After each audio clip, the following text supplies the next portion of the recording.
Channeled message. At some point, healing stops asking only, why did this happen to me? A different question begins to matter. Who am I now that it did? What happened to you was real. The loss was real. The rejection, humiliation, abandonment, all the disruption, all of it was real. It may have altered your life in ways you never would have chosen. You do not have to call it good to recognize that something good grew beyond it.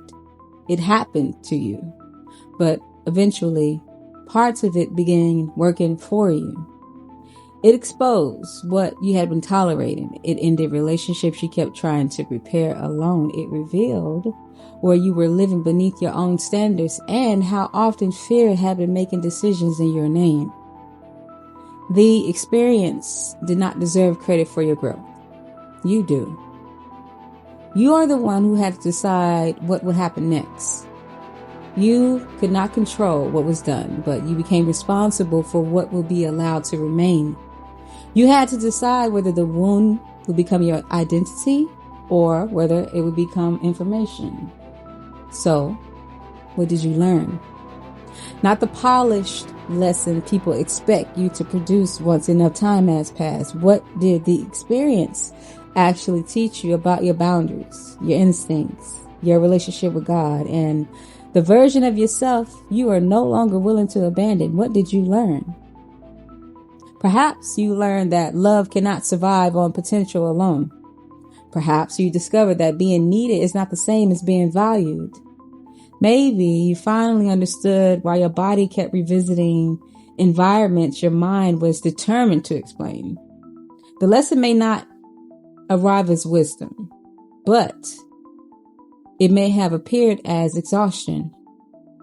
You became tired of repeating yourself, tired of shrinking to maintain connections, tired of giving people access to parts of you they handled carelessly. What did you learn? Eventually, exhaustion became honesty. You admitted that the old version of you could not accompany you into the life you wanted. That version may have been deeply loving, but too willing to confuse endurance with devotion. There may have been strength there, but also a habit of proving it by surviving situations that should have been left much sooner. What did you learn? Do not shame that former self. That version of you worked with the awareness, resources, and the courage available at that time. Offer gratitude and release. You are allowed to celebrate that you no longer think the way you once did. Celebrate that certain behavior no longer impresses you. Celebrate that guilt does not move you easily. Celebrate that familiarity has lost its ability to impersonate safety. You are not betraying your past by outgrowing the person who survived it. What did you learn? Growth is supposed to make certain versions of you unrecognizable. The person you are becoming does not need to explain every boundary until it's approved. There is less interest in convincing people to understand what they have already chosen to disregard. Your energy has become more deliberate. Your intuition is no longer treated as an inconvenience. What did you learn? Peace is no longer something you trade for temporary belonging. What did you learn? That is worth honoring. Too much of healing is presented as mourning who you used to be. There should also be celebration for what you no longer carry. You no longer carry the responsibility of keeping every relationship alive. You no longer need to rescue people from the consequences of how they treated you. You no longer have to remain emotionally available to prove that your heart is good. What did you learn? There are identities that deserve a funeral and a celebration at the same time. The over-explainer, the fixer, the person who accepted almost love because asking for more felt dangerous.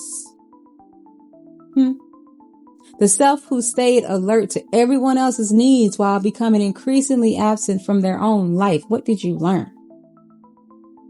Those versions helped you survive, but survival has completed its assignment. Now you get to become. not in reaction to whoever hurt you, not to prove that they fail, not so your growth can become a message directed backwards. You are becoming because your future requires a different relationship with yourself. Who are you when fear is no longer selecting the people around you? Who are you when your gifts receive the energy once consumed by chaos? Who are you when your life is not organized around recovering from the latest disappointment?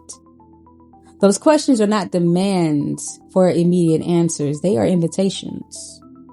There may be parts of you that have never had enough peace to introduce themselves. Interests that disappeared beneath responsibility.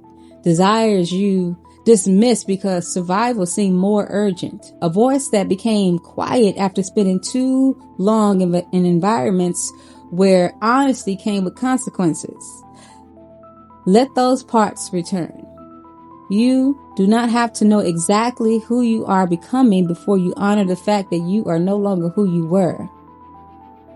The absent itself is evidence. You respond differently now. You leave sooner. You recognize what once took years to name. You no longer need every ending to become mutual before accepting that it is complete. What happened to you changed you, but change is not always damage. What did you learn? Part of the transformation is discernment. Part is self-respect. Part is the refusal to keep participating in anything that asks you to disappear. What did you learn? That is how something can happen to you and eventually work for you. Not because the suffering was required, because it did not get to waste you.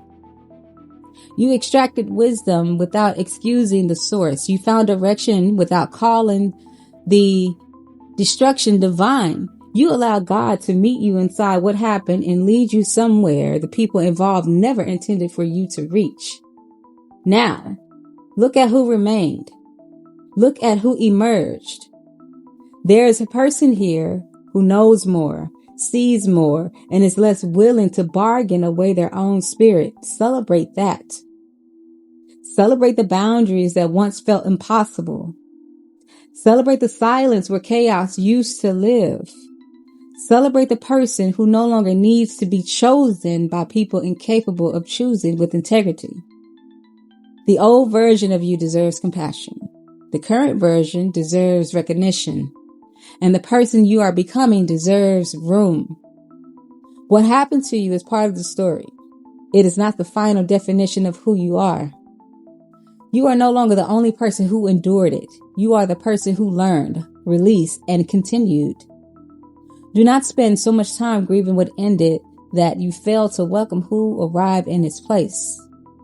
Celebrate who you no longer are. Then make room for who you are becoming.